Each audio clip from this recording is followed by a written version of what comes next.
health and disease are the exact same thing. It's the body doing the right thing under the circumstances that's been created. I always say disease is incurable because disease really is a set of symptoms that are usually caused by things that are out of your control. They almost create victims out of everybody.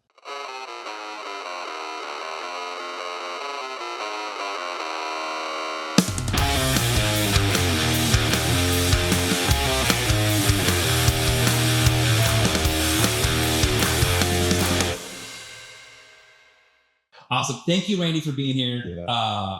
So you're here in Austin right now. You don't live in Austin. We're down here for a conference. Yeah. Was the what is it called? Yeah, the Dave Asprey, the biohacking conference. I don't know if that's what it's called, but it's Dave Asprey's event. I think it is. Yeah, the biohacking mecca. I would love to. I mean, hey, Dave, if you watch this, you're listening, come over. You could use my services. Maybe I'm saying maybe not, but. I mean, he has the technology to regrow all the hair. I mean, his hair's a lot fuller now, so he's onto something. He did. I think he said he got a hair transplant.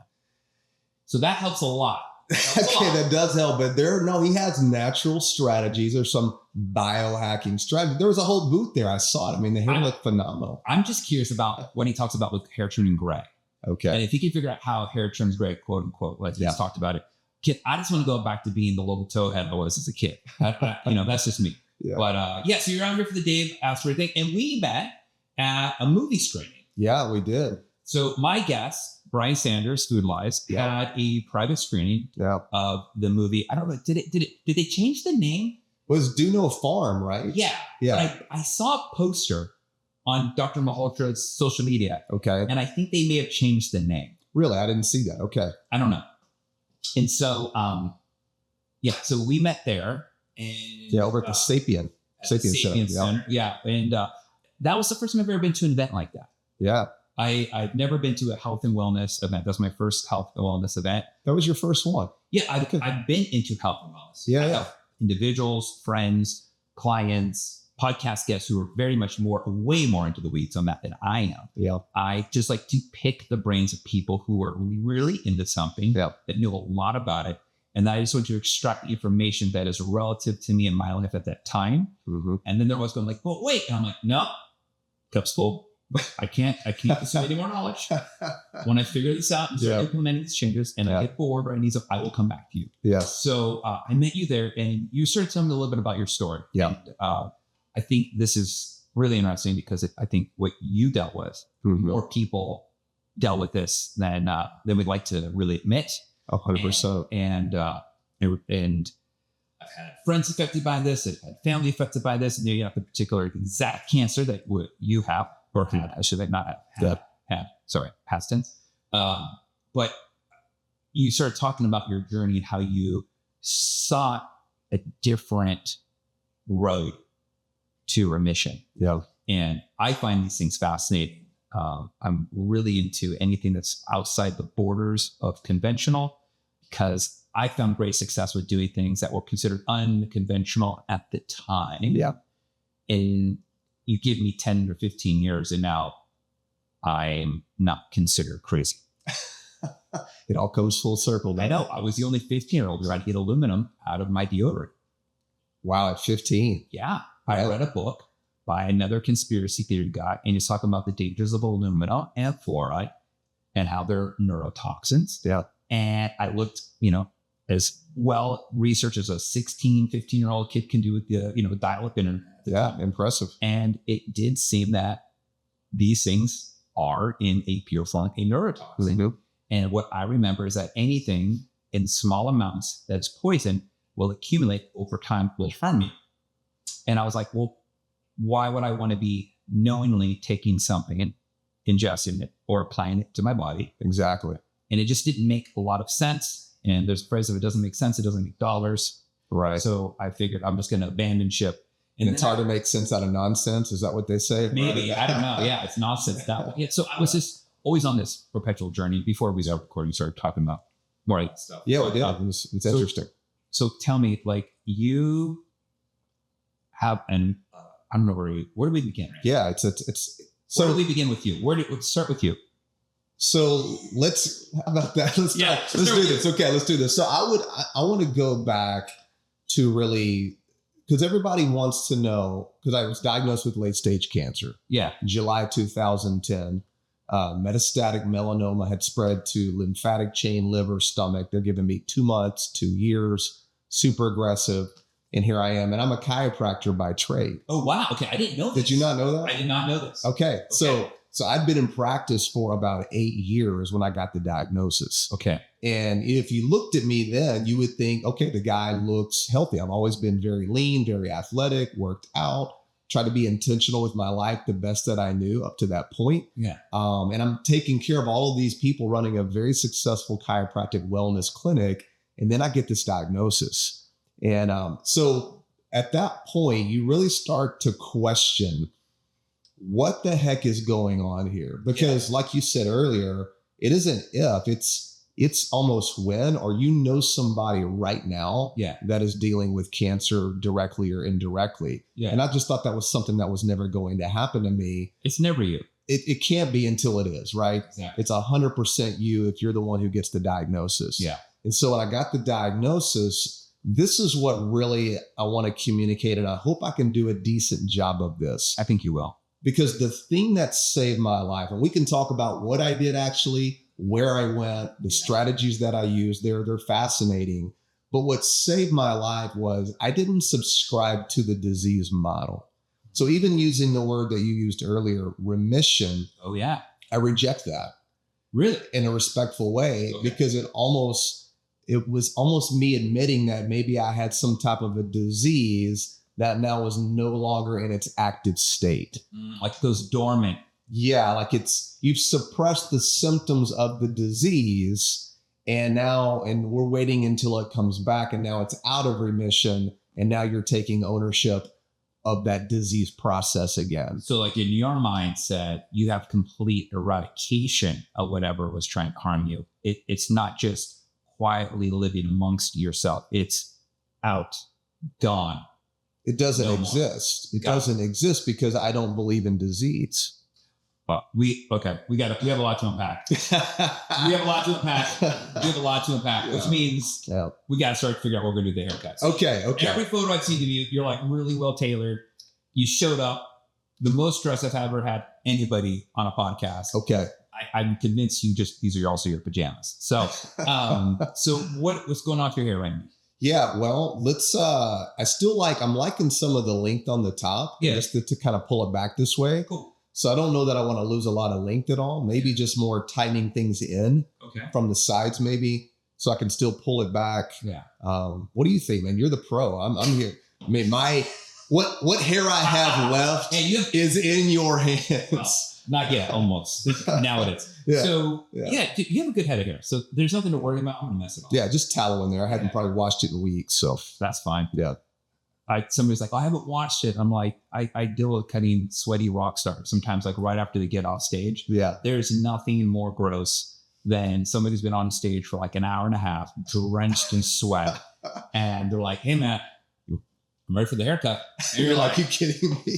All right. I'm like, I didn't do that to you, man. I didn't run over here. I didn't run over here. I appreciate it. Yeah. So you do wear your hair back with it. You don't part it, but you kind of like, you don't do this.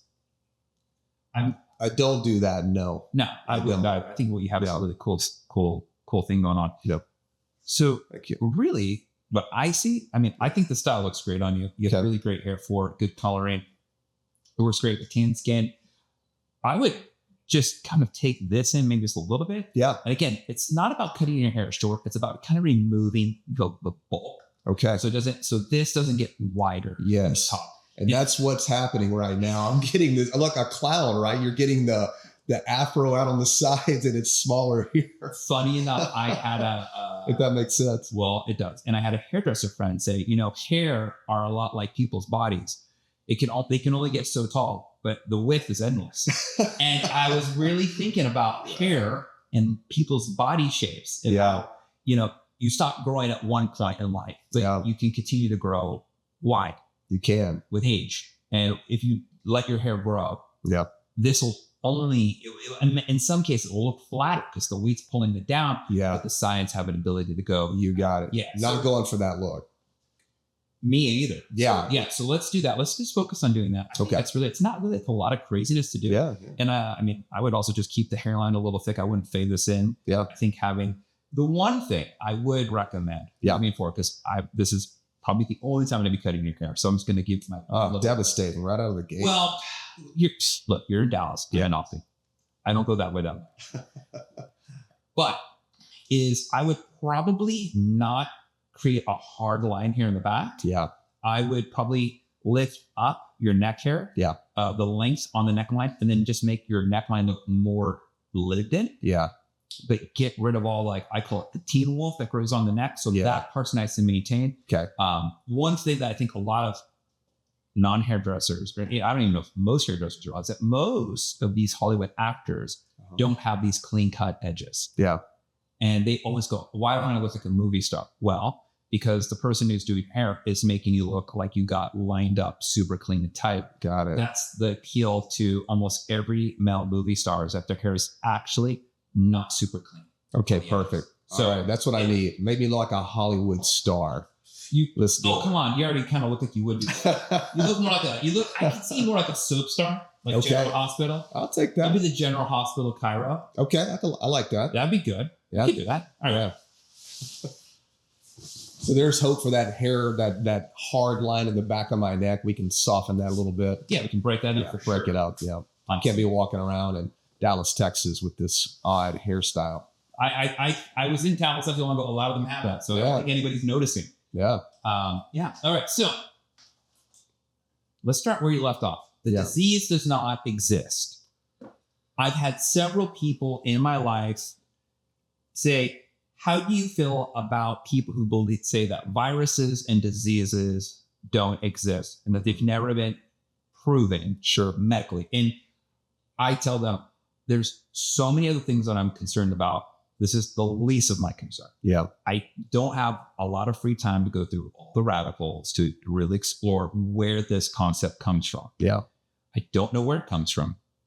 I don't know how it got to be a popular subject in more of the fringe medical circles. I'm going to say fringe because fringe is anything outside of mainstream is considered fringe. And that's just doesn't mean it's bad. Sure. Some people consider chiropractor fringe. Absolutely. We're considered alternative. Which is crazy because like your malpractice insurance is like the lowest. Exactly. And cheaper than car insurance. Right? I know. Yeah, and they're like, oh, it's so dangerous. I saw a chiropractor yesterday. Yeah. Oh, man, I love. Who's your chiropractor, by the way? His name is Dr. Peter Martinez. He, when I had him on my podcast, he was not my chiropractor. Okay. He was treating my wife and my kids. Okay. And post rear end car accident. Mm-hmm. And it was from watching their transformation with him. By the way, I've been a fan of chiropractors. Most hairdressers are. We believe in this. Man, life-saving for what you guys do. I mean, I can't imagine trying to do what you do hours and hours every day.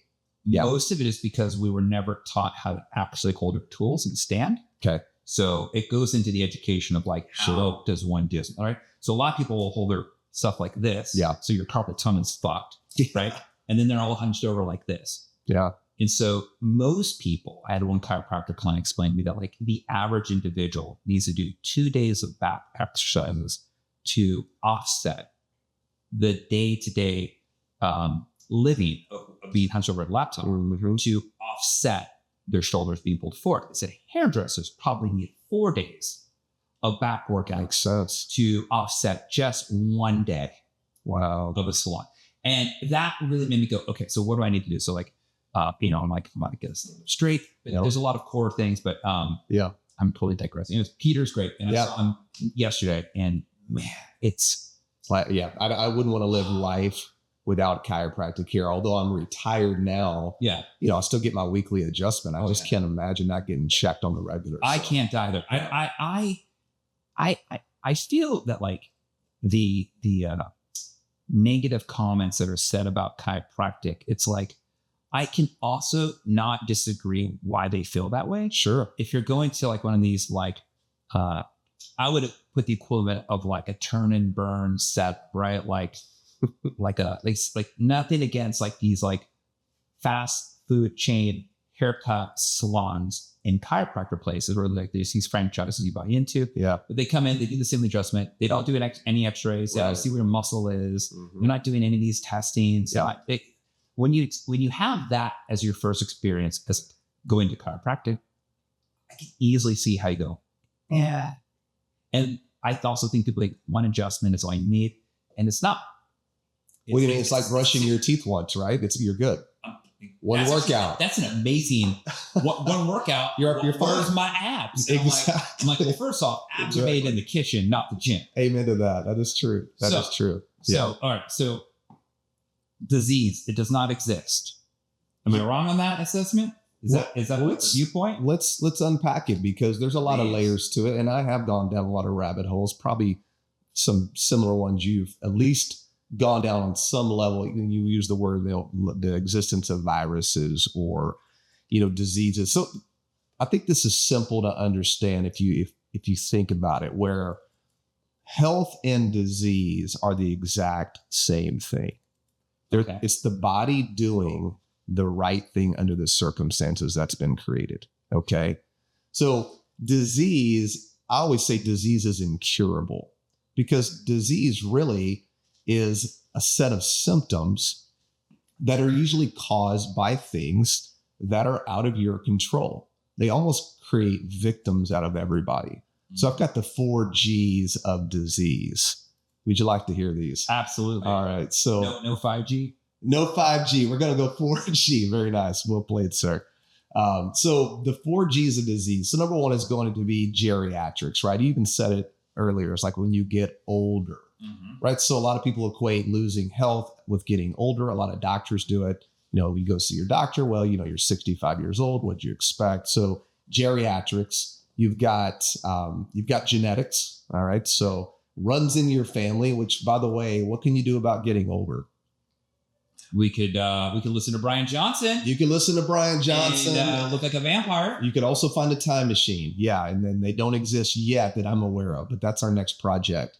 So you're getting older, nothing you can do. You're a victim there. The genes, what are you going to do about that? You're not picking different parents. So whatever you believe about the genetic code, it's not changing. You are who you are, and there's nothing you can do about that. But how many times do you go to a doctor, conventionally trained, and they're like, hey, this runs in your family. It's in your genes. So you got genes, you got geriatrics, you got germs. All right. So another victim, right? Because this microscopic floating particle hijacked your metabolism and infested your body, and it made you sick. And now you've got this set of symptoms that now need to be treated with more medications, vaccines, and drugs. Okay. So you start thinking about germs, bacteria, viruses, this germ theory where things from the outside make us sick. So if the germ theory were true, then there'd be nobody living to talk about it. Germs don't cause disease. I believe they're a part of the healing process. Okay. So we got germs, we got geriatrics, we got genetics, and then you got bad luck or a garbage poker hand. Another victim to the situation. I just got down. Hey, what was up to me? Right.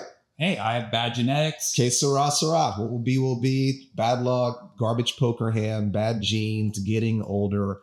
This germ attacked me and made me sick. So those are all victim mentalities. Disease is really built. Like This is the medical approach where you create victims. Victims are a lot easier to control if you want to go down that road. But the problem is victims don't get well. I've never seen a victim heal if they aren't willing to take responsibility for the situation that they're in and the role that they played in the agency in that recovery healing process. Okay. So disease is not curable. However, dis-ease is 100% curable, because now we're no longer going to be a victim. We're going to take ownership of our situation. So ease, when the body's at ease, it's adapting to its environment chemically, physically, and emotionally. Okay. So when you think about disease versus dis-ease are things you can do to change your environment and your lifestyle. So you can change the food you put in your body. You can change the relationships that you have. You can go outside and get your feet on the ground and get sunlight in your eyes, right? You can avoid toxins and certain chemicals that are in our, food, in our cosmetic care products, in our lotions, in our deodorant, whichever one you want to choose. But so you're now taking back ownership of your health. You're no longer a victim. Yeah. So dis-ease is curable. Disease is incurable. So I don't subscribe to the disease model. It's not that people don't get sick. It's not that people don't end up with problems and symptomatology, but a lot of the symptomatology isn't unique to this one thing. It's shared by multiple dis-ease processes where your body's not at ease. Does that make any sense at all? It does. It makes me wonder, so how do you feel about parasites? Yeah, I think they're saprophytic. I think they eat devitalized tissue, or they're there to help you heal. They're there to get rid of heavy metals. They're there to get rid of mold. The parasites. Yeah, the parasites are there as a part of the healing process. So there is, again, if you start going on the internet, you'll start saying, look, if you started treating cancer, which is one of the topics we're going to talk about, as if it was like a deworm, not the actual deworm that killed it was soluble, but I'm saying to rid your body of parasites. There are a lot of people who believe that parasites are one of the causes of a lot of cancer and other chronic issues, and that if you treat the parasite versus the symptoms, you will get better. Yeah. Is that a crazy model? Or it's not crazy. It's not crazy. It's logical. But what if the parasite was there because there was a toxin in your body that needed to be handled by the parasite? So what if there was heavy metal poisoning? What if there was some type of other toxin that your body ingested? What if there was some type of mold? What if the parasites, the bacteria, the fungi, what if they're all there to be a part of the healing process? They're these saprophytic beings that eat devitalized tissue, and they're not actually making you sick. They're there because they're trying to work on your behalf.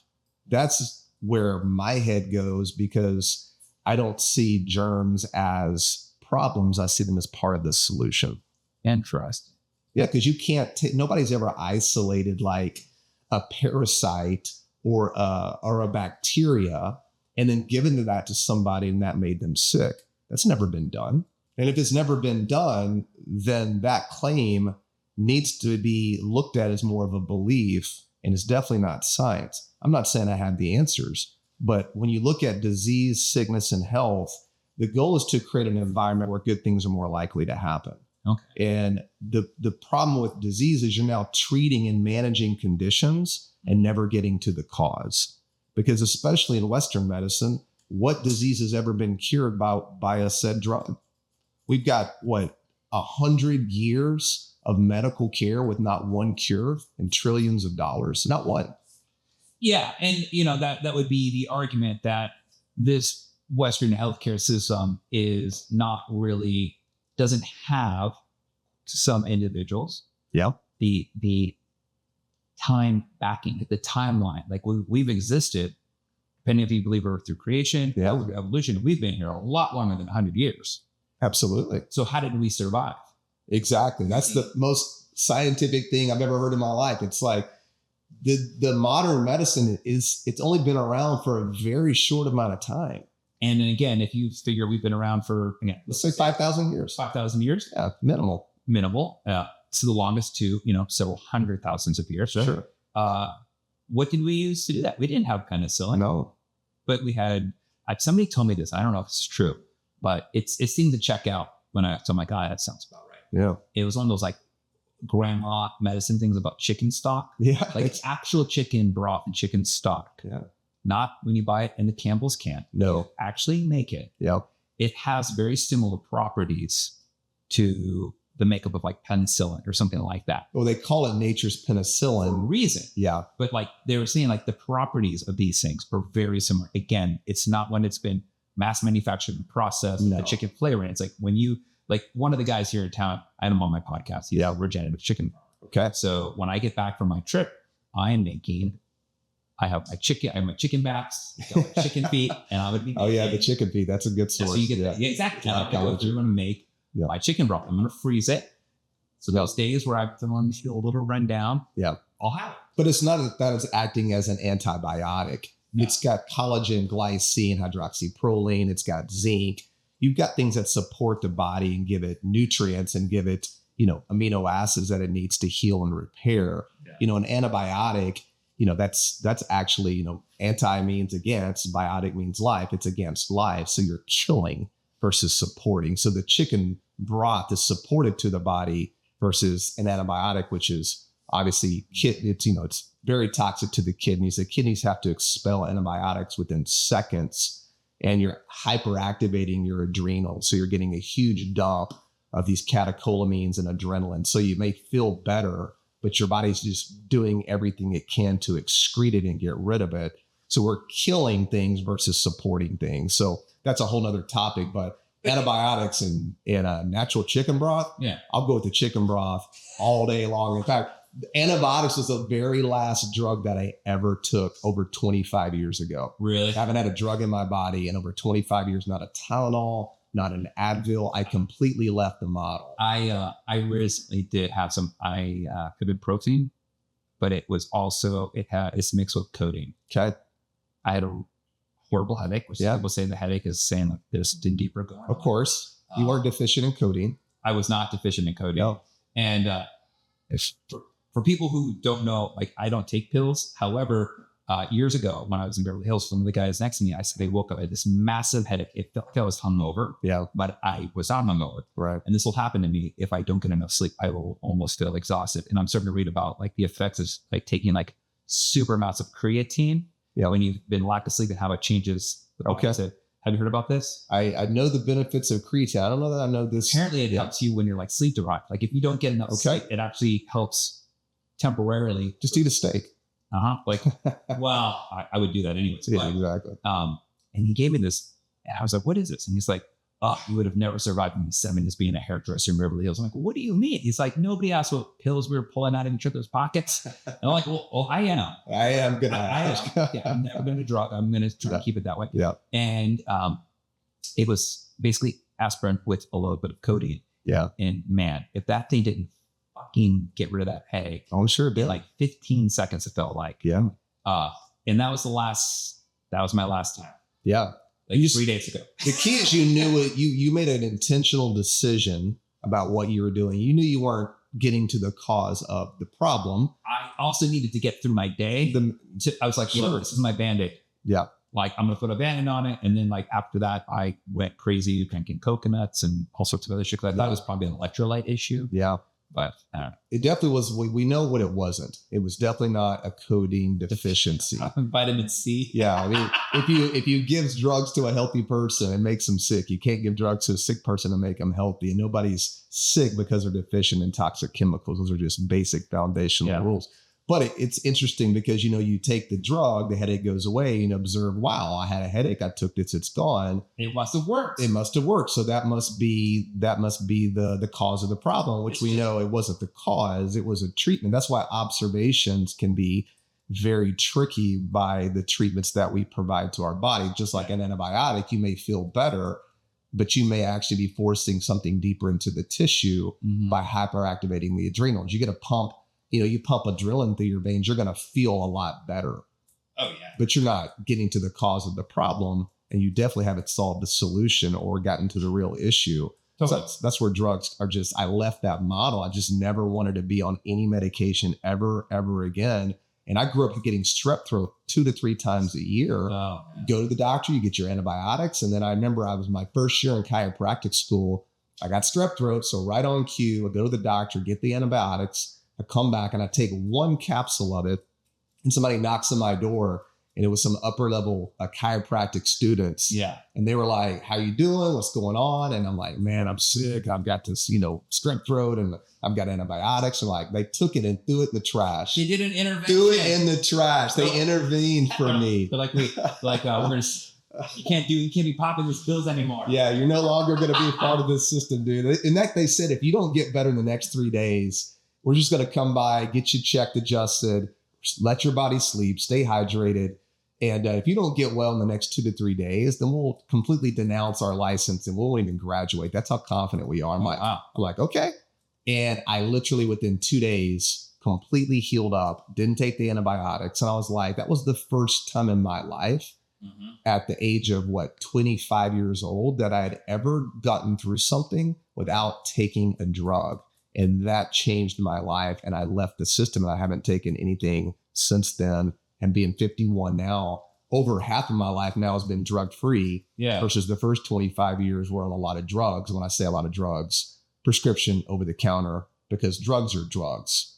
You know, the whole, these are the good drugs and these are the bad drugs. Like cholesterol. Exactly right. No, they're drugs, they're toxins, and they're not specific. They don't target anything. They don't get to the cause, and they all have effects on the body, not even side effects. There's no such thing as cause and side effect. There's cause and there's effect. That is something that I'm just starting to kind of go down that rabbit hole of the no disease, no virus discussion. It's a powerful discussion, but so going back to my story with cancer, that's what saved my life. You know, I didn't know what I was going to do, but sometimes it's okay to not know what you're going to do, but you need to know what you're not going to do. Mm-hmm. And I knew that I didn't want to treat the cancer. I don't subscribe to a disease model. Disease is a collection of symptoms, and symptoms are the body's therapeutic healing response. They're not actually the problem. And so when you treat cancer as a disease and you manage the symptoms of the disease, then you leave the cause of the problem, and the treatments, as we know now, you know, there's really almost a net death benefit with not doing anything if you had cancer and actually going through standard of care. That's a statistical fact. Yeah. You know, you even look at the numbers on contribution to chemotherapy to most cancers, it's maybe 2% to 5-year survival rates. That's in Australia. That's in America.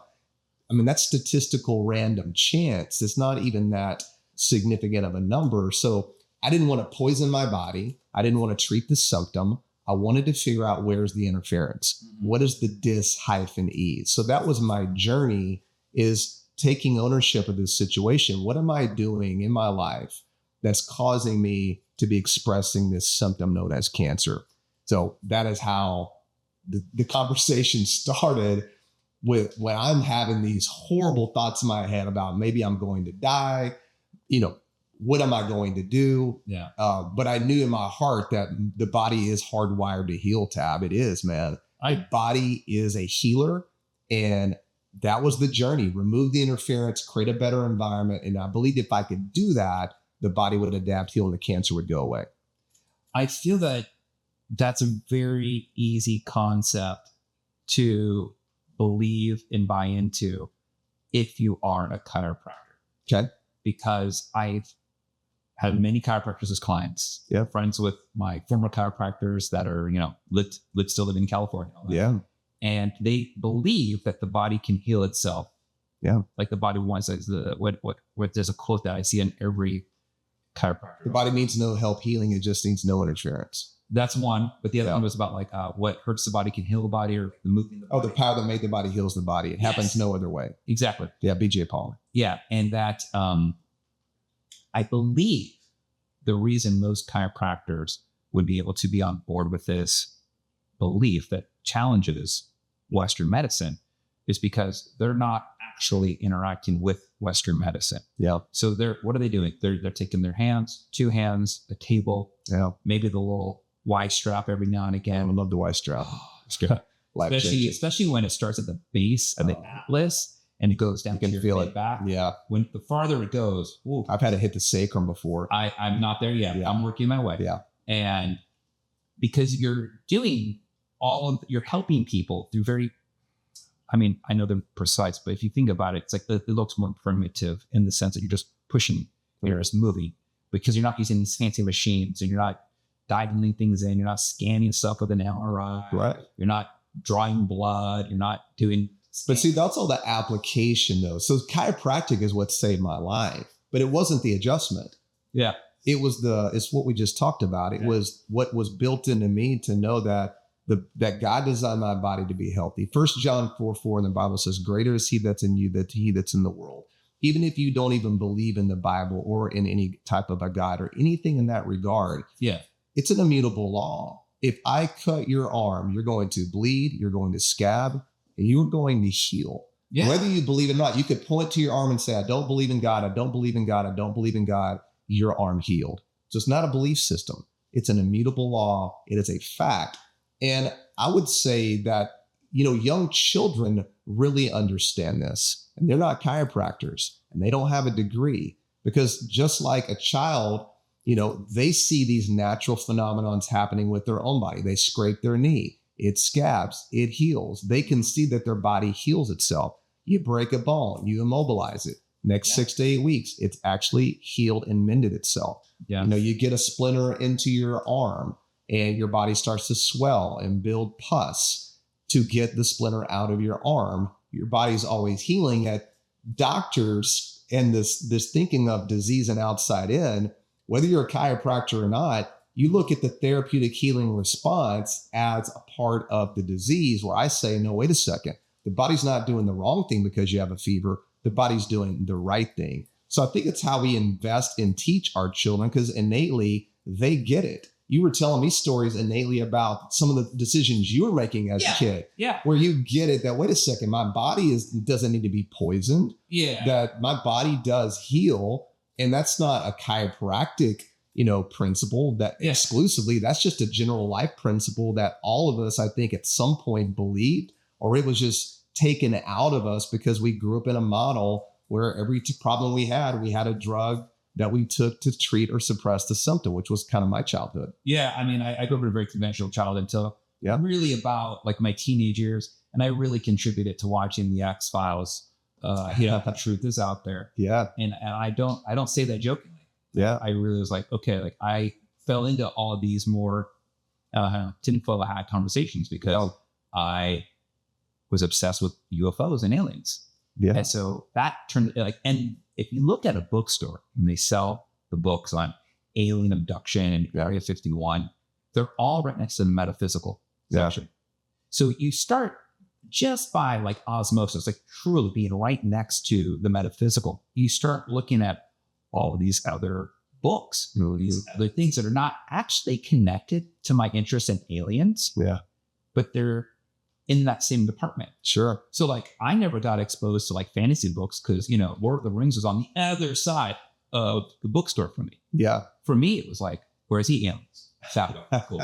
And then conspiracy theories, right over there too. And then you start like looking at these alternative healing books, and you start understanding about like chakras and all this other stuff. There's auras, and you're like, well, this is kind of cool. And then you start reading things about the power of the mind, how just the way you think. Yeah. I mean, Bruce Lee famously talked about like, for sure, doesn't know if you're telling a joke or not, which makes me always wonder about self-deprecating humor. Yeah. Like, it's funny. It is funny. But I'm also wondering, like, if your body is so much water, like they talk in that documentary movie, What the Bleak Do We Know, where you say beautiful things to the water and produces those beautiful crystals, and you say negative things to the water and produces these very scary looking snowflake and crystals. Yeah. Where does self-deprecating humor go?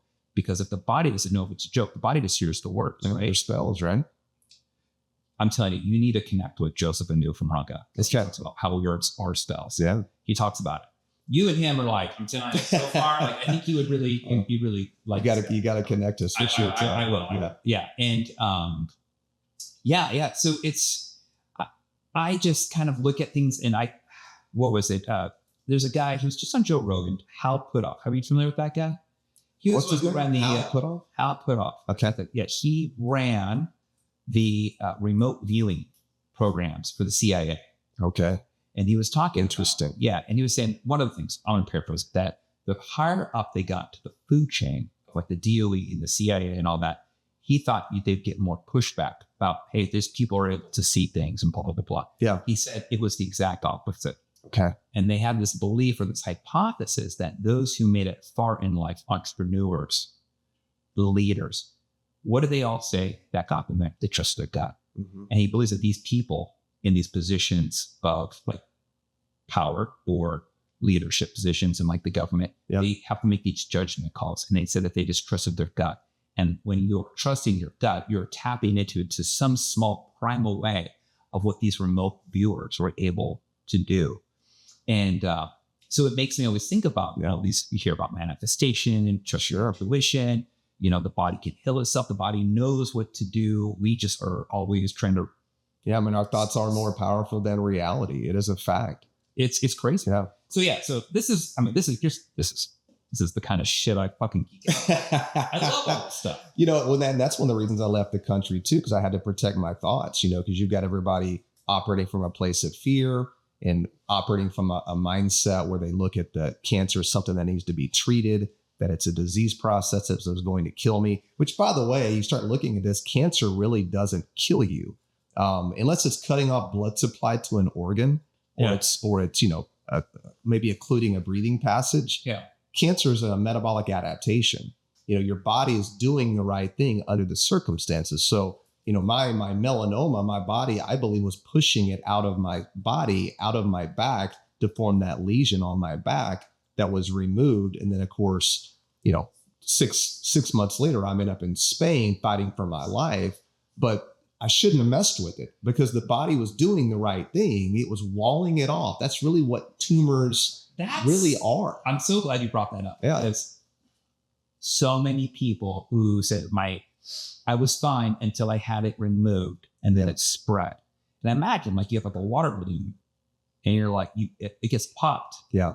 And you're trying to catch all the water in your hands. Sure. But you're not catching all of it. You got it. And that was my visual analogy that I put into my head when I was reading about these people who believe that the body is putting a tumor in a safe space to get it away and that it will deal with it and handle it on its own timeline. You got it. No, I believe that 100%. And I thought, you said about the mind, my friend Paul, I talked about him recently in another podcast. Yeah. With somebody who, they were both 22 and they both got cancer. One got leukemia, one got non-Hodgkin's lymphoma. He named his tumor. He named it Panda. Okay. Because when you tell people you have a panda, no one goes, "Oh, are you okay? What's going on?" Nobody freaks out. They go, "You got a panda? Right. That sounds awesome. Freaking cool. You get zebras too?"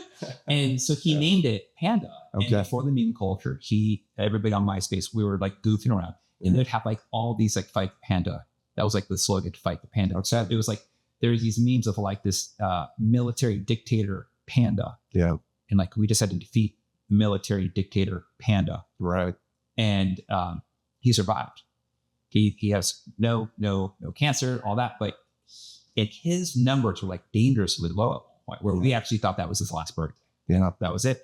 But I told him, I think just having that mindset from the very beginning. That's what saved it. He disarmed it. That's the one thing that if you do come out of something like that, it is 100% the common denominator is your mindset. You saw yourself healthy. We already know you can think yourself healthy. You can think yourself sick. Placebo and nocebo are real phenomenons. I mean, people get misdiagnosed and start expressing the symptoms of that disease. And then if they find out they were misdiagnosed, now all of a sudden the symptoms go away. Yeah. This is real documented, nocebo, placebo mind games that we can play with ourselves. So I believe 100% that plays the ultimate role, which is why when I got this diagnosis, my mindset was, well, what gave me the strength to ask the questions on what I was going to do? It's all built around, there's not going to be a fight against cancer, right? I believe my body was doing the right thing under the circumstances. And my journey was, what do I need to figure out? What am I doing that's getting in the way of my body expressing health, free of any interference whatsoever? And that is how I ended up in Spain working with a doctor. And obviously I'm not dead, which is a great clinical outcome for most people. Yeah. and I'm here today, but that's ultimately what saved my life, was the belief that I believe my body really is designed to be healthy, and that health and disease are the same thing, the body doing the right thing under the circumstances. And that I didn't want to treat a disease. I wanted to remove interference. And, I just wasn't going to be this victim and play that role and let my mind put me into a place of fear. Of course, once you're in fear, now logic and reason make no sense. Your amygdala is completely scrambled, and now you're really in trouble. When you made that decision to go to Spain and seek this alternative care. Yeah. And I think this the east way. Sure. What was the alternative? Me getting hooked up to a chemo pump. That was Well, my wife and I talk about there's a lot of places that do non-traditional Western medicine. There's places like in Ecuador, America, which we've talked about. Like, would we do that, or would we do the traditional? Well, you'd be doing the same thing because you'd be treating cancer. Yes, one's treating it with chemicals, one's treating it naturally, but you're still fighting against a disease and treating a disease. So what you did was different.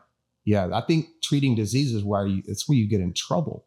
So this is where you get into spending a lot of energy, money, tests. It gets very confusing. It's very scary because you're chasing and treating something that's not even curable.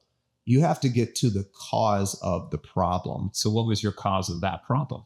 Yeah, I honestly don't fully know. In fact, I don't even know why I really got well.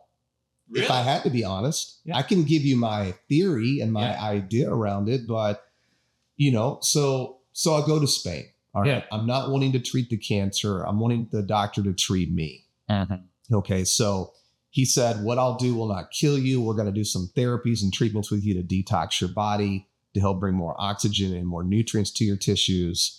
So I was doing hyperthermia. They artificially induced fever in me. Oh, obviously high temperatures, very powerful for healing. This has been done for thousands and thousands of years. And we know that saunas and heat and temperature are very therapeutic and very healing. Not to mention, when you have inflammation of a joint from a sports injury, you want to apply as much heat to that. Recently, I've discovered. Yeah, versus the ice.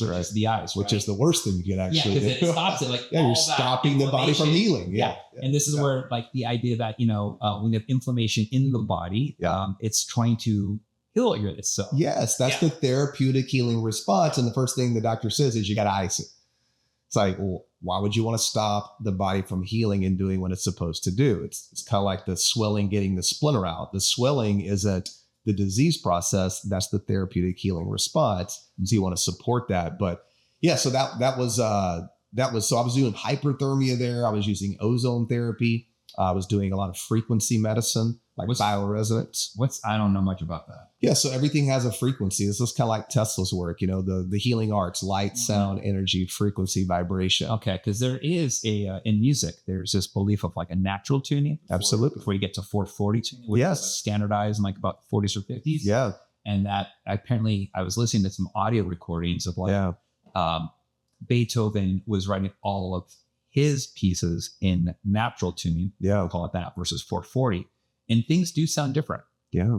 And I thought it was, and this is what I want to do, which I haven't done because I'm still trying to find time. Yeah.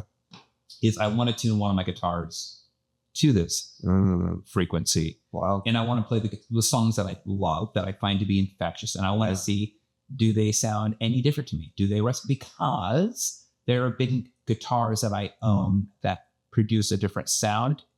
And I don't know what it is, but the only thing I can think of, like the way the vibrations go through my hands with that acoustic guitar or another acoustic guitar, there's something about that other one that I like better. Yeah. And I don't know what it is. Yeah. And so now that this idea of frequency is starting to come up, it's making me wonder, does this guitar naturally hit in a certain vibrational area that I don't know what it is?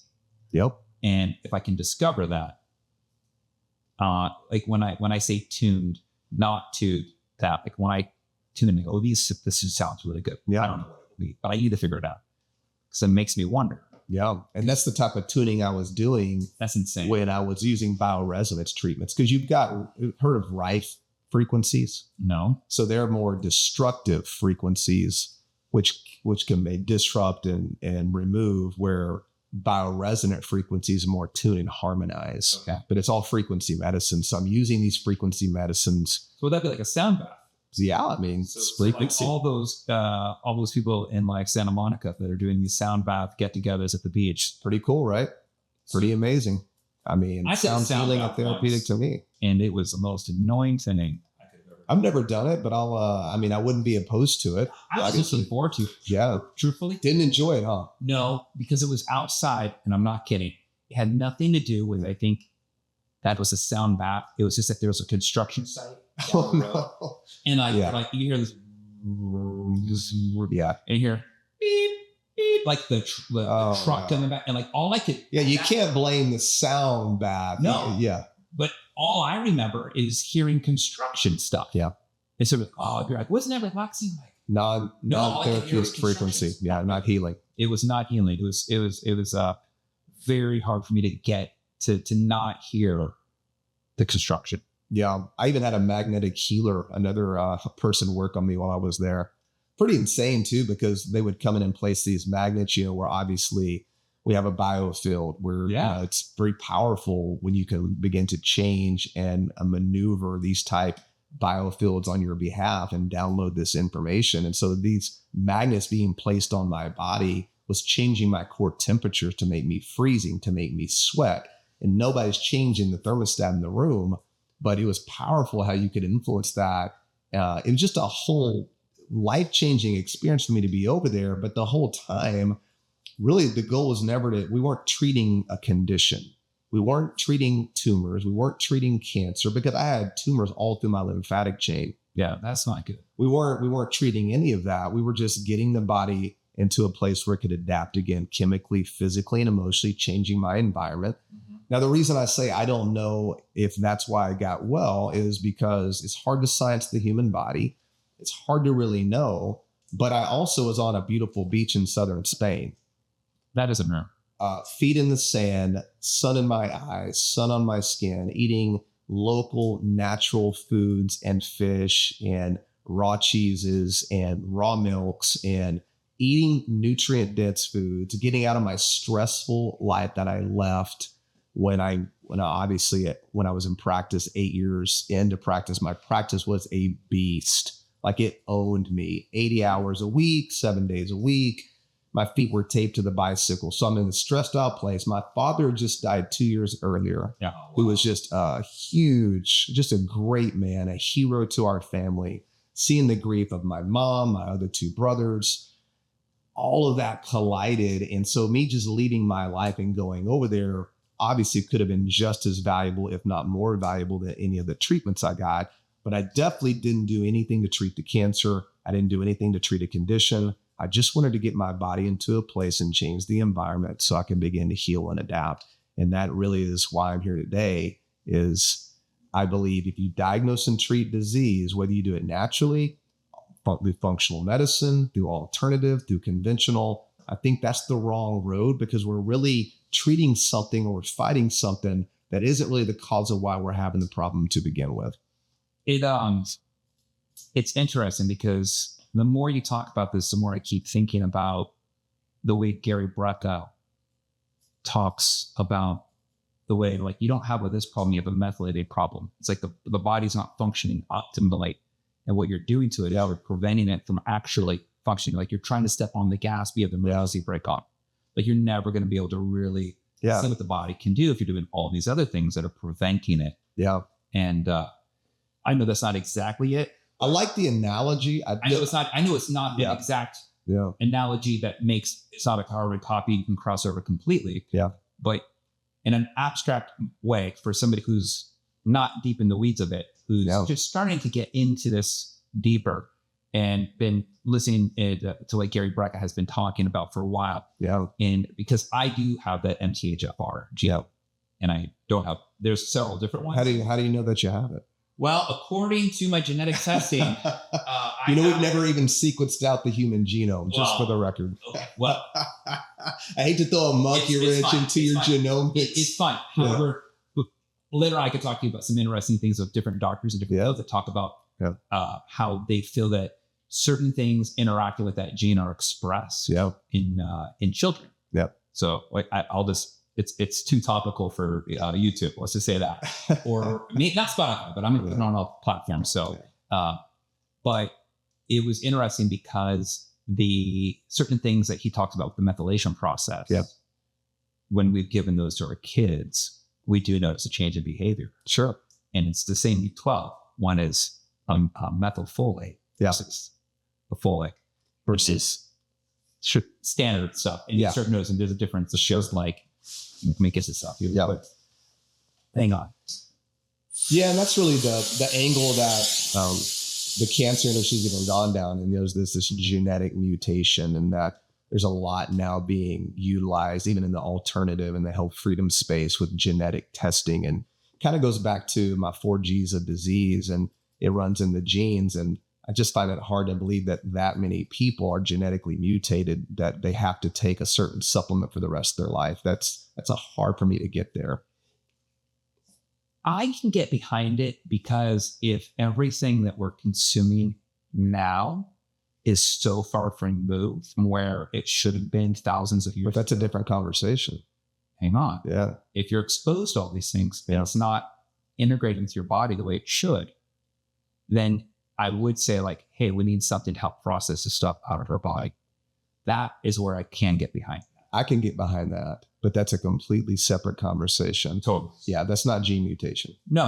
I'm just saying, you have this. Of course. And it's like, people are like, well, I'm lactose intolerant. Yeah. And like, every time I drink milk or eat ice cream, I get gassy and bloated. Because of the pasteurized milk, and it's not genetically correct, right? But if I get raw milk, yeah, exactly. I can drink a half gallon a day. I feel amazing. And I don't have any problems. Yeah. So that one, very anecdotal example of the milk is making me go, like, well, do people really have a gluten sensitivity, or do they have something else? Are they allergic or toxic to glyphosate versus gluten? Yeah. If you ferment the grain and it's clean, and that's why people eat pasta in Italy, and they don't feel the same way they eat pasta here in America. Yeah, exactly. Yeah. I think you and I are more parallel on that. For sure.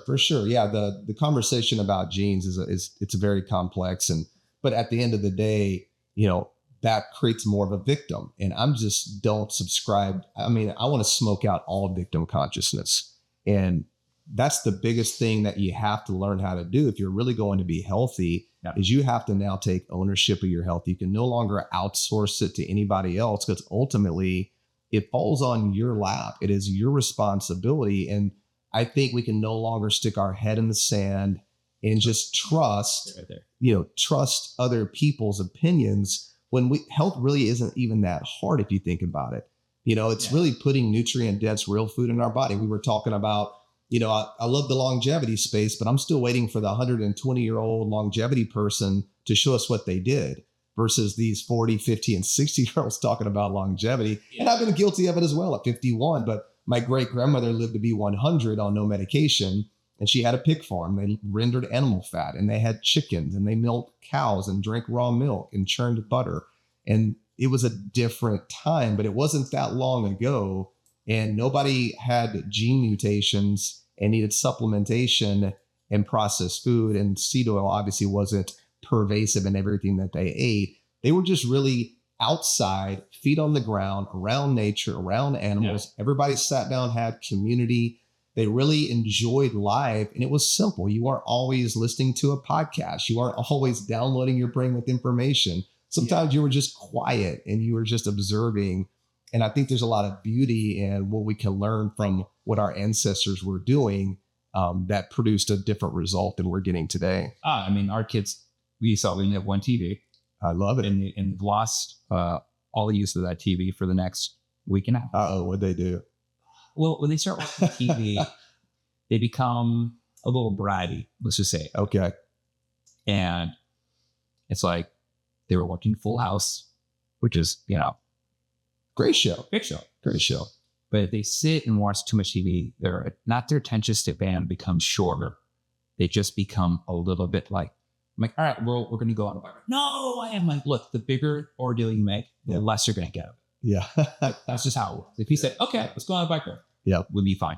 We'd come back and do it. But it's just one of those things. Like you saw, they came in, like they have all their connects. Like I personally believe, and this is just me, I believe boredom is one of the greatest gifts you can give a child. Wow. I agree. No screen. Like I'm bored. Me too. But I was an only child, so I had to find a way to keep myself in it. So I did Legos, I would draw, I would do all these, solitary things, because it was just me. Yeah. But if you give your kids enough time to get bored, they get creative. And they can get creative in a mischievous way, or they can get creative and expand. he saw he made a lawnmower with his kids. It's unbelievable. And they were out following a pattern. They just see our old school roller push mower. Yeah. And they're like, we're going to build the relic. Beautiful. And so they're like, all right, we're going to do this. And like, it's those little things that I'm like, we need, I think the whole Blue Zone thing is kind of BS about the diet. Right. There was no consistency outside of Ajahn foods. Yeah. They were all doing some sort of work with purpose. You got it. They had a community, maybe family or church or some sort of local thing where it was like, those are the commonalities that I saw. I didn't see a plant-based diet. Yeah. I didn't see any of that. So I saw you ate food in its most purest form. Yep. You had purpose in life. Maybe that every twice a week you had to go pick up your great granddaughter from school. You had to walk up a hill to walk back down. They were moving. They had purpose and they had meaning in their life. There you go. Yeah. And they had very little access, if any at all, to medical care. Yeah. And I learned something from Brian Sickers is that most people who live to 100 have high cholesterol. There you go. You're over a lot longer. Yeah. And people who, and cholesterol, to my understanding right now, is that cholesterol is also one of the things that helps feed your brain. Well, of course, the brain makes its own cholesterol. So now we've had a low cholesterol diet for decades. Yep. And we're having more cases of younger people getting dementia or Alzheimer's, right? Mm-hmm. Which there could be a whole host of sources for that, right? If we were talking like mainstream thing. I'm wondering, could our food, by not consuming something, which is usually how it works. Yeah. You consume something negative happens. Right. What about not consuming something? Yeah. And now you have this negative aspect coming into your life because you were told everywhere you looked. Yeah.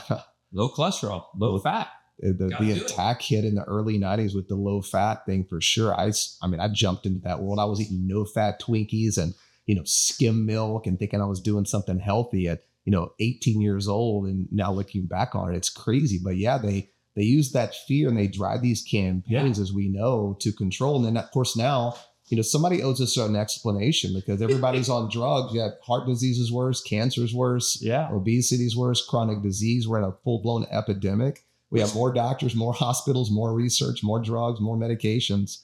It's somebody owes us an explanation. Yeah, and apparently now just wanting to, I think it's the craziest thing is that these things for the longest time were never a controversial political football. Right. And now for the first time, you have people defending processed food and artificial coloring. Yeah. And I don't care where anybody stands, where they stand politically. I always jokingly say, like, nobody wants me on their team. Truly, if I already tell you, people are like, oh, you're on my team. And then I keep talking like, oh, you're not on my team. I'm not on anyone's team. Exactly. But I never thought I'd live the day to see people defending overly processed food. People defending the need for soda. Yeah. And I get it. There's like these food deserts where they don't have stuff, but like those places shouldn't have crap stuff anyways. Like we just know it's sugar. And people are probably like, I can't believe you're saying that. I don't fucking care. Like we know sugar is bad for you. Yeah. Processed sugar. Yes, processed sugar. Yeah, processed sugar. Dude, I live off honey. But what I'm saying is like, why is this becoming such a weird taboo thing?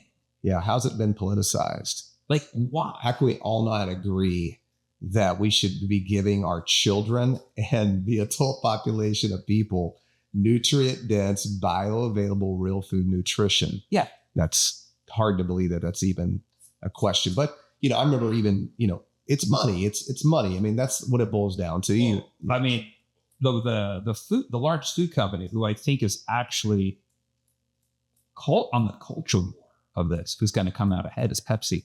Really? I do. Do you know why? No, I want to hear. Okay. First off, before it's even mandated with removing the dyes, they're already doing it to almost everything they have. Not to mention, they sell food overseas in Europe where they already have these strict rules in place. Right. So they already know the formula. Yeah, they do. And it's true. They're just moving it over here. Plus, they bought Siete and they bought another Austin food, Poppy. Okay. Which is their the healthy soda version. Yeah. So they've already bought two, funny enough, Austin companies that were here in Austin. and they're not doing anything to even change manufacturing. They're not buying it just for the name, and they're going to change up the ingredients. They're keeping it as is. Gotcha. And now they're trying to move the rest of their assets closer to those products because someone there is looking at the cultural shift and going, look, either we're going to do this or we're going to be forced to by legislature at some point. Let's do it. And the early adopters of these things, like, I'm not saying Pepsi's going to be the healthiest company on the planet. Yeah, I don't know that I trust Pepsi to create the guidelines, nutritional guidelines for the world. But yeah, they're sticking their finger in the air and they're seeing where the whistle's going. We're just going to do it. Yeah, makes sense. I think they know what the end game will be. Yeah. And it's so much easier to already have that in place. Yeah. Meanwhile, everyone's going to try and spend money to lobby to not get it to pass. And they look at like, let's just do it and let's just run with it. And that's what I think is going on. I think they will come out ahead. I mean, I hope so. I would love to see that. It's hard to even believe that would even be a possibility. Because, it's like, you look at, big food, big drug, you look at the FDA and the whole system, why are these two people in the same organization? You've got food and you got drugs, and the food makes people sick and the drugs treat all the symptoms. It just doesn't feel right. Yeah. And so it's hard to think that these, there's only a few companies that make almost all of the food, and they're all controlled, and they lobby Congress and they get their way. So if a company like Pepsi would actually take a stand and actually do the right thing, it could create a powerful windfall. I'm going to sit back and wait because I don't see it happening. They announced it, and I was like, all right. They announced they're doing some of these changes. I know someone at Pepsi, and they said that, to his knowledge, they're not doing anything to change any of the manufacturing or the ingredient sourcing of the two companies they bought. Yeah. And I was like, good. That's good. That's because usually, when you buy the company, it's like, well, there it goes. The quality's gone. They've got a name. Yeah. And that's truly the brand, is the name, not the ingredients. Totally. But I think they're starting to see that there might be, there's a really good book called Chief Culture Officer. Okay. It's a really great book about how there are these big cultural movements. And it's really like most big companies should be hiring anthropologists to start identifying where these shifts are so they can capitalize them monetarily. Mm-hmm. So that way they're with the culture, not behind the culture. That's why every soft drink company has a bottled water company. Yeah, of course they do. Because they were noticing that at the end of the meetings, everyone had bottled water. They didn't own it. They needed to own all that. We don't even drink our own product. Right. I bet you that's why our sales have dropped. And interesting. You end up with like Smart Water and Sony and a bunch of other stuff. Yeah. Through this, hang on, I got to get it edger for you. Okay. Yep. Go right ahead. Yeah. And that's interesting too, because at the end of the day, though, that's why I go back to, you have to take responsibility for your health. Whether there's artificial flavorings or colorings or sodas are on the market or they're not, doesn't affect my life because I don't consume or buy those type products, right? Because it's always going to happen bottom up. It's never going to be top down change. The government's, they're not coming to say this. We know that. Big food, big pharma, they make a lot of money and they're not into cutting their profits. They're not raising money to put themselves out of business. No, never. So ultimately you have to be the one to be like, I'm taking myself out of the system. Yeah. I'm now back CEO of my own journey. And if you stop buying what they make, they'll quit making it. So here's my question. Yeah. So you go on this journey to Spain. Yeah.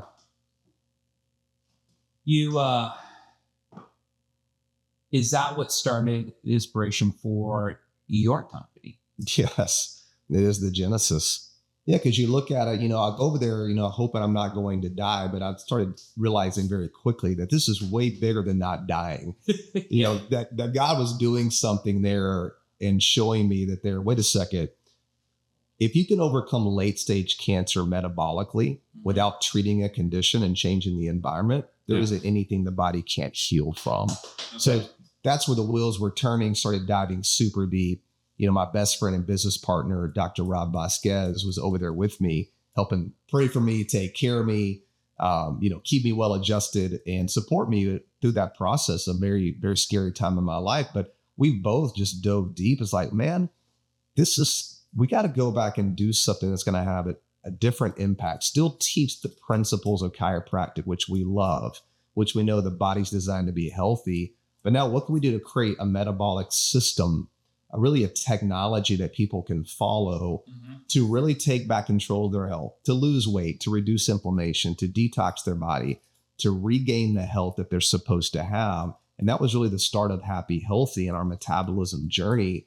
Me getting well, Dr. Rob was struggling with his own health issues at that time. He was 65 pounds overweight, had a horrible back injury. So it's crazy. 15 years ago, we were not the happy, healthy guys, Tab. We were the sick, overweight, riddled with cancer, depressed, inflamed, almost dead guys. I remember all the comeback story. Hey, man, we have the ultimate comeback story. So if we can do it, we know that, it's possible. Sometimes that's all people need, right? What's the quote? Sometimes people need a story more than they need food. They need to know that it can be done. So I think the pain to purpose, you're best equipped to help the person you used to be. Yeah. Really, everything is downstream poor metabolic function. This chronic disease epidemic we're in, it is a metabolic crisis. I agree. And that's where we really solved a big problem with creating a system that addresses metabolic dysfunction. So I don't know that would have happened. Clearly, who knows? I would probably be opening up more chiropractic offices, and you could. And we were doing that. We even started a company. We were opening up offices all over the country. But there was a pivot that happened, and it happened with me, losing my own health and having probably the worst thing you could have ever imagined, getting that diagnosis and wondering what the heck is going on here. So you find out what you believe, though, and you're thrown in the fire. So your company's called Happy Healthy. What a great clinical outcome, right? Well, again, if words are spells. Yeah, there you go. Right. The world needs more happy, healthy people. Exactly. Yeah. So it kind of circles back to the mindset, right? For sure. And so it's called Happy Healthy, which is, you can't argue with that. We just want to be those two things. Yeah. And then in the products that you have. Yeah. So this is not a total product business, but I'm really curious because you came over, you're like, hey, I have these two things. Yeah. We came bearing gifts. I was like, I don't know exactly what these are. Yeah. And it's SCT. I'm familiar with MCT. Of course. So MCT is, I don't know what it means, but I always call it coconut oil. Am I incorrect on that? No, you're correct. It's a medium chain triglyceride is what the MCT is. Yeah. And it's a different triglyceride than the stuff that comes up in my blood panels on my cholesterol stuff. You got it. Okay. Yeah, not the same thing. I know that. I felt like I knew that. Yeah. But at the same time, I also there's different sort of sulfates with hair care. Right. And you're like, I'm like, okay, some they're not all the same. Yeah, triglycerides could be scary, like, oh, that must be a bad thing. Yeah, worse, the boogeyman. You right. Yeah, you got it. Yeah. You got it. So yeah, not the boogeyman, and obviously the body has to have fats in their triglyceride form to even be healthy. Okay. In the short chain fats, so the medium chain fats, you've got long chain fats, you got medium chain fats. Long chain fat. So that's going to be a carbon. So all fats have a carbon backbone. Okay. Right. So the medium chain fats have a carbon backbone anywhere from 6 to 12. Once you go over 12 on that carbon backbone, you're getting into the long chain fatty acids. Things like an olive oil. Okay. That would be a longer chain fatty acid and could be a healthy one for a lot of people. It can be. Yeah. I mean, that's what everybody said. Mediterranean diet. Right. Olive oil. Although the French paradox is not olive oil. It is butter. It is butter. We use butter, beef tallow, duck fat. Okay. I save our bacon grease. Yep. We have ghee. Yeah. We make popcorn. Yeah. We actually found regeneratively organic popcorn. Okay. Outstanding. So yeah, my wife found some really cool local farm suppliers. We bought like 50-pound bags of our Coruscant wheat. Okay. Blue corn. Now the Coruscant wheat, that's like this heirloom type wheat. What is the? Yeah, it's an ancient grain. Ancient grain. Yeah, so it doesn't have the highest gluten content. Okay. So if you're looking for a good sourdough, it's not going to get the big puffy. So make pizza's not going to expand as big. Right. But it expands more than like einkorn. Gotcha. Yeah, I was going to ask about the einkorn. It'll expand more than that. Yeah, the einkorn with no expansion. It's the original wheat. Yeah. It's as ancient as it gets. There you go. But so you're back. So the SCT oil. Yes. Right. So the SCT oil. So coconut oil is a medium chain triglyceride. Okay. So you got capric, you got lauric acid. Those are the two that most people talk about. Yeah. With SCT, you're going to have now C5 and lower. So now you're talking about getting into butyrate, C4. You're getting into propionate. acetate. These are C3s and C2. So really low carbon chain fats, and they're very stable under heat, light, and oxygen. Okay. And they can go right into the portal vein, right into your liver for energy. So a lot of people store body fat, burn sugar, are inflamed, and have poor metabolic health. So SCT is one of the products that we use to help restore metabolic health. Everybody can use it, and it tastes unbelievable. We talked about, we brought you some. Yeah, I'm gonna try it. You got to cook with it, put it in your coffee. I was gonna ask you. Well, we all share coffee. So yeah, we did. How much should I put? 1 tablespoon is a good therapeutic dose to get those short chains in. Okay. Because a lot of that butyrate is what's going to drive into the colon and actually get into the colonocytes, where you got the mitochondria that create tons of energy for the body. Okay. So really healthy on the gut. If you've got liver congestion, if you've got a removed gallbladder, if you've got gut or microbiome issues, this could be a life-saving superfood. Interesting. So coffee, cook with it. I love it off the tablespoonful, 1 part SCT oil, 1 part raw honey. It's phenomenal. And we also made a lip balm out of it as well, which we brought. I'm sure your sweet wife will probably confiscate that. So we may have to leave 2 for you guys. I'm going on a trip, so okay. it may come with me. Okay. But yeah, the short chain triglyceride world is really changing the game. We brought this to market back in 2017. It really started coming out against the seed oil industry, and wanted to create a product because the short chain fats, these were things that I got turned on to when I went into Spain, working with that cellular biologist. We were looking at my gut, deficient in short chains. We were dosing them with aged like goat and sheep cheeses that were rich in these fats. Yeah. When we came back to America, there wasn't a product. So Dr. Rob jumps on, gets on to GoDaddy, sctoil.com. We buy it. We don't have a product yet. 18 months later, SCT oil was thriving. And here we are today. It's our #1 selling product to this day. And it's sctoil.com. I mean, there you go, man. I mean, that's pretty simple. I also do find that like sometimes those serendipitous moments, like when you're like, oh, we're going to do this. And then you check the thing and none of the handles are taken. Right. It's sort of like, you have to go like, all right, something else is at hand right now, saying like, this is it. Yeah. Like, you have to, like, I jokingly, I have a company where I make combs, clips, and bags and tools like I use for travel and teaching. Yeah. And everybody for years has asked me what my name stood for, which tab is my full name. Yeah. And I jokingly, when I was drinking, I said, I'm going to call the company Tools and Bags. Toolsbags.com was not fucking taken. There you go. You had to get it. The Instagram was not taken. None of it was taken. I was like, lock it in. Done. Because, if you see an acronym T.A.B. and you don't know me, it's just the name of a company. Exactly. It's not a person. But if my name was Steve and the company was spelled Steve, like, where's Steve? I want to meet Steve. Who's Steve? Like, oh, actually, Jeff started the company. That's confusing. Yeah. But that's great that you have that. I mean, I'm excited to do it because we have like some collagen all to put into our coffee. Yeah. But I was just thinking about like, do we have any coconut oil lately? Because like I haven't had it in a long time, but because we have some ghee, I've been thinking about putting the ghee in the butter. Yeah. Like, all right, some honey, some ghee, some cinnamon, put a little frother, maybe a little raw milk. Yep. I don't know what I'm doing. It just sounds good. Sounds incredible. And then maybe make it ice. We'll do an oil upgrade here with the SCT oil. That'd be good. Super clean. You're going to love it. I'm excited. Yeah. By the way, how's your hair feel? Oh my goodness, man. Look at this. Well, it feels great. The back, you can't see this, but Rob can. It's not hard. It's like a nice, cool little soft. Let's see if I can show you. Okay. So I can do one of these things. What you do in the salon. Right. Dun, dun, dun, dun, dun. Yeah. See, it's not a hard line. Exactly. It's a straight line, but it's a soft line. Yeah. I like that. This hard, which I don't want. I'll never have that ever again. It's going to haunt me. I got called out on the podcast with this just negligent hard line across the back of my neck.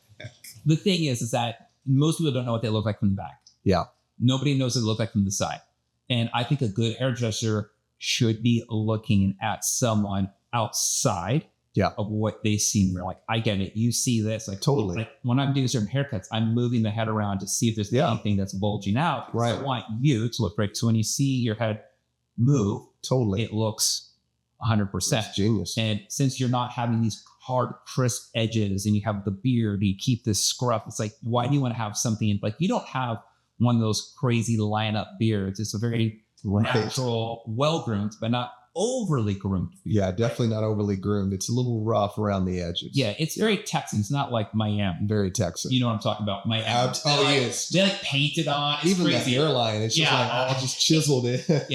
Exactly. So you go for like, I call it like, there's a difference between like messy and rugged.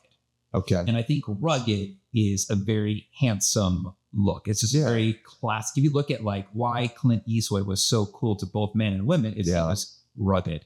You know, it was this iconic manliness where it's out like, we're not rugged, we're not like messy, but like, why is it that right now, like for longest time, I felt like on social media, it was like these girls that work with to be like, I need to find me a man with a beard and a flat up that looks like a lumberjack. I'm like, so you want a man that's rugged. You want a rugged guy. Yes. You don't want the overly dialed in metro. You want some ruggedness. And so if you're going to have this, having that hard line at the back, it's like it truly is a rough ending.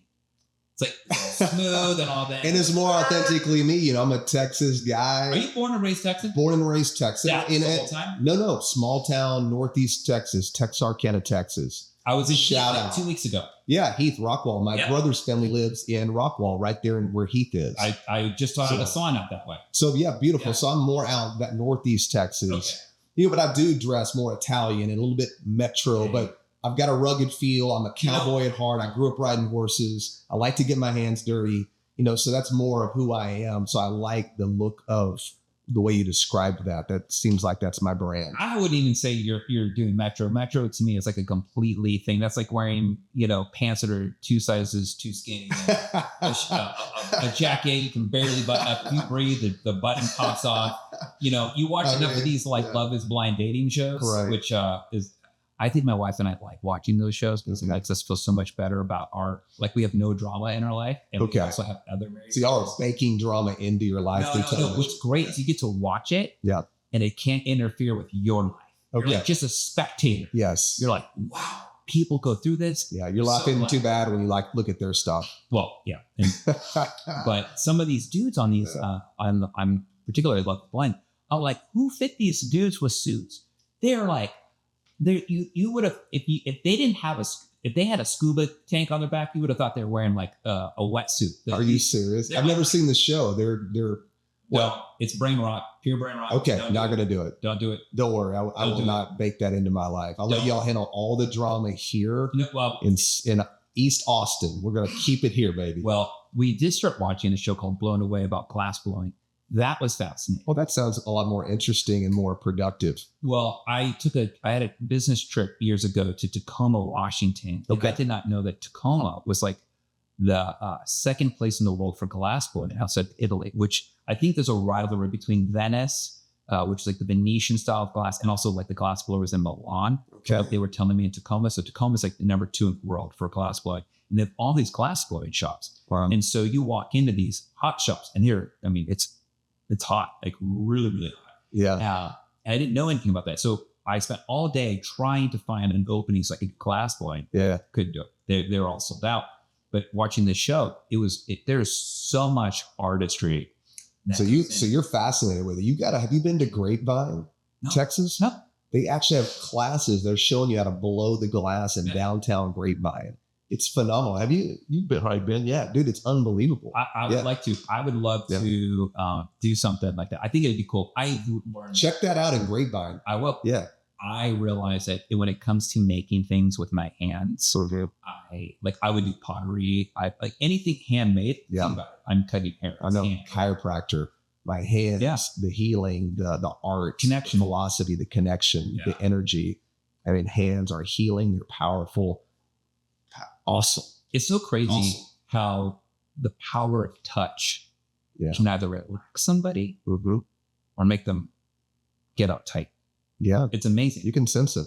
Yeah. And there's very few professions where the individual is actually allowed to place your hands on somebody. There's very few. Medical is, a large group of people that are, you more than likely have to touch them to, so leave here. But like outside of that, UFC, well, that's some different intentions there. Yeah. In jiu-jitsu, like my kids are in jiu-jitsu, right. But like, there's very few professions where you don't have to, like a day-to-day deal. Most people are going to the doctors, they're getting their teeth cleaned, they're getting their hair cut, right? There's very few of those professions. Like you're not going to the grocery store and the checker is like, hey, how you doing? Exactly. Unless you're friends with the owner or the manager, and then they are allowed to, because there's that understanding, like we know each other. You're not a complete stranger, weirdo. But thank you so much. Is there anything you want to, famous last words, anything? I think I would say this is, I hope that today inspired people, or just gave them hope, right? That my story, what I went through, my journey, what I do today, really was built on knowing and believing that really God did make me to be healthy. And I hope that lands. Don't ever forget that. You're not broken. You're not sick. You really have everything that you need. And just know that you've got the greatest healing power on the inside of you. And if you really believe and know that, you'll ask better questions, and I think we'll get better answers and better solutions. It's funny. I read a book that said, you want better answers, ask better questions. Dude, that's the real talk. It's true. If somebody wants to hear more about, I know you have a podcast. Yeah. And you talk about these things more. Weekly, regularly. Yeah, every week, Dr. Rob and I do a podcast. It's The Happy Healthy Life. And every week we release an episode. Sometimes we'll bring on guests. We're going to start doing more guests, maybe 2 per week, but you can tune in every week. And we dive deep into the metabolic space. As we probably can tell today, we disrupt a lot of the medical community that needs to be called out. On whatever spectrum you land on, accountability is key and holding people to that. So I think people would love that. They can also go to our Instagram, the H2 Life, the letter H, number 2 Life. They can reach out to us there, hit us up, say hi. So, and then the best place to go if you want to know about metabolic health, go to metabolismscore.com. Okay. So that's a great place to go. Take a quick quiz, and then you can find out immediately what your score is and see. We can help direct you maybe on what you want to do about that, how to learn more information, steps you can take to improve your metabolic health. Awesome. And I'll make sure to put those all in the show notes. Awesome. So thank you so much, Randy. I appreciate it. Dude, this has been a blessing. This has been a long time coming. I've been wanting to do this ever since I met you over at the Sapiens Center. That was in October of 2024. Was that when that was? Yeah, that was. Okay. I remember it was right before Halloween, because I was doing a lot of crazy travel. And I just was like, first off, there's so many people in that health and wellness space that were there. I think Dr. Mark Cummings' wife was there or something like that. There's a lot of people who now, because of the new administration that's here. This is before the election. Yeah. These people's names are a lot more well known, like Maholtra. Yeah. He was supposed to be on here when he was out here for the one that happened in April, the convention, but he was scheduling conflicts, was unable to. Yeah. And yes, it would be cool to have him on because of, he was on Joe Rogan. He's doing stuff with RFK, just figure like, what does that look like going into that space? Right. But it came back to that paper that I didn't know that he had written. Yeah. That made it into my news feed. And I was kept asking all my doctor clients. Yeah. I'm like, well, what about this? What about this? Yeah, they didn't know. Some of them said, look, we know sugar's not good. That's probably not good for this too, And then, Callie Means was there. Yeah, Callie Means. There was some healthy discourse that night. Dale Bigtree was in the house. Yeah, it was pretty fun. Callie's sister is now being nominated for Surgeon General. I mean, this is I had no idea what I was going to at all. I had I just remember Brian sent me an invite. Yeah. He's like, hey, we're doing a movie screen. And I knew who Maholtra was because he'd been on Rogan. Yeah. And it's like, rad. This is cool. I knew it was because of the Rogan, and I connected the dots of the paper I read. So I was like, okay. And I had no idea what it was going to turn into. Yeah. And no one would have ever known back in October what happened a month later. Yep. And then what's going on now. Yep. And again, this is not an endorsement of any sort of thing. It's just I find health and wellness absolutely fascinating. Absolutely. And I think that there's so many viewpoints and there's so many success stories that fall outside of traditional mainstream health. It's the same reason people swear by acupuncture. Yeah. They're like, oh, you have to try acupuncture because it worked for that. And these things are outside the norm.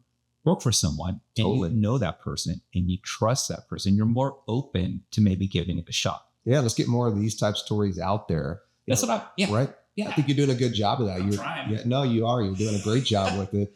And hopefully, the message we talked about today, although maybe a little bit disruptive to kind of hear or even think about how maybe I would even presented some of that. Don't let it intimidate or throw you off. It was very, very simple today. I think hopefully the message really is that remember your body is a healer. And if you know that and believe that the greatest doctor is inside all of us, that health really is the norm. That is a game changer. And whatever you end up doing, I think you're going to have the strength to ask the questions required to really get to the ultimate cause of why you're in that situation.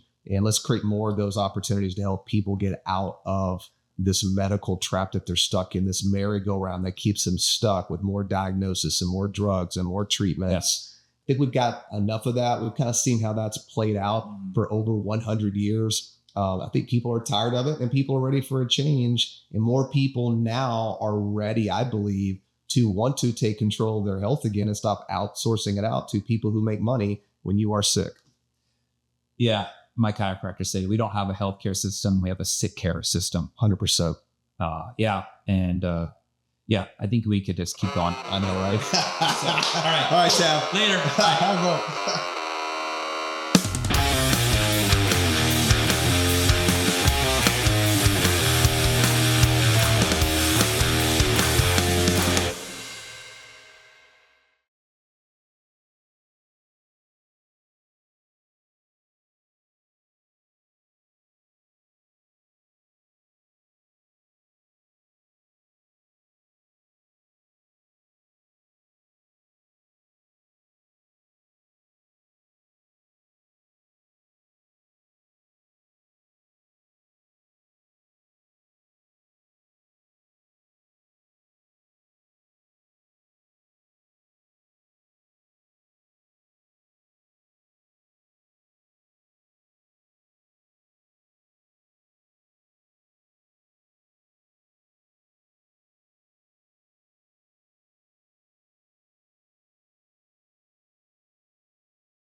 Health and disease are the exact same thing. It's the body doing the right thing under the circumstances that's been created. I always say disease is incurable because disease really is a set of symptoms that are usually caused by things that are out of your control. They almost create victims out of everybody.